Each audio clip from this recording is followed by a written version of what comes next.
Nous sommes le 13 juin, journée des élections européennes, même à Rochefort-en-Valdaine. Et ce matin, nous sommes levés très tôt, parce que bien que moins d'un tiers de mes compatriotes se soient déplacés pour voter jeudi dernier, aujourd'hui pour moi c'est un grand jour, parce que en tant que citoyen d'un pays de l'Union européenne résidant en France, je peux voter ici pour la première fois en 20 ans. Et donc je me suis inscrit avant le 31 décembre dernier, mais j'aurais dû recevoir une carte de lecteur, mais je sais que la préfecture de la Drôme, ils sont très occupés en ce moment parce que j'ai posé une demande de naturalisation il y a 2 mois. Et donc c'est la mairie de Rochefort qui m'a fourni une attestation et je suis inscrit sur la liste électorale complémentaire de la commune sous le numéro 1. Et c'est mis de ce document que je vais voter tout à l'heure. Et après, je vais demander à certains de mes voisins rochefortois pourquoi ils se sont déplacés voter aujourd'hui.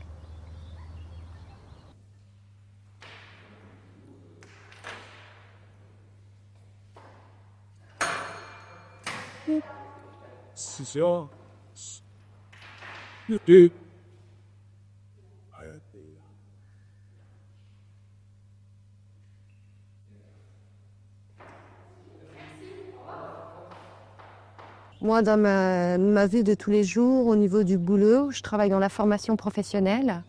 Et ça fait depuis maintenant 1983 qu'on s'est, impliqué dans des projets européens. C'est-à-dire qu'on travaille sur des problématiques au niveau européen et que chacun des projets comprend au moins 3 ou 4 partenaires des pays européens. Eh bien, je me suis déplacé pour les élections européennes avec encore plus de motivation que pour une élection nationale.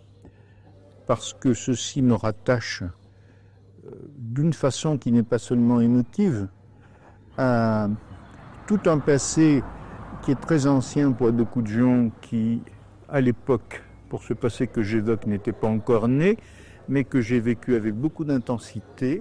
Et c'est pour moi une façon d'entrevoir le présent et l'avenir avec des gens avec lesquels nous nous sommes affrontés, comme les Allemands, ou avec des gens avec lesquels nous avons coopéré et combattu, comme les Anglais, auxquels nous devons beaucoup. Alors tout ceci, dans nos votes, se rassemble pour me donner en même temps ce sentiment que l'on a de temps en temps d'appartenir à une communauté. Ici, nous sommes 194 inscrits. Donc la tranquillité de la salle reflète plutôt la taille de la commune que l'apathie de l'électorat.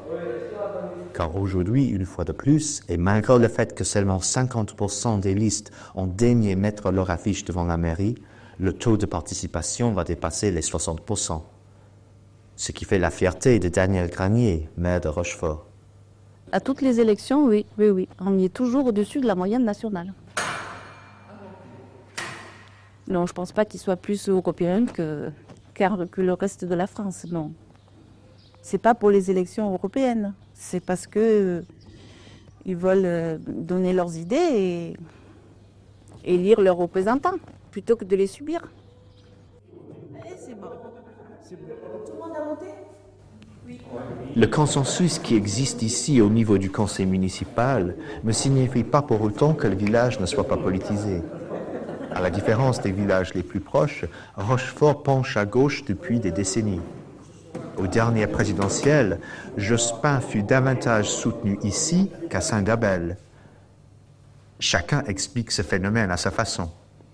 Pour moi, c'est une conséquence, peut-être une cause, de la solidarité qui s'exprime dans l'existence de l'école et dans la vie associative du village. Et même lorsque le dépouillement a lieu à 22 heures, l'Europe parvient à déplacer un pourcentage des électeurs qui ferait rêver certains partis politiques. Sans faute de c'est la nouvelle biette.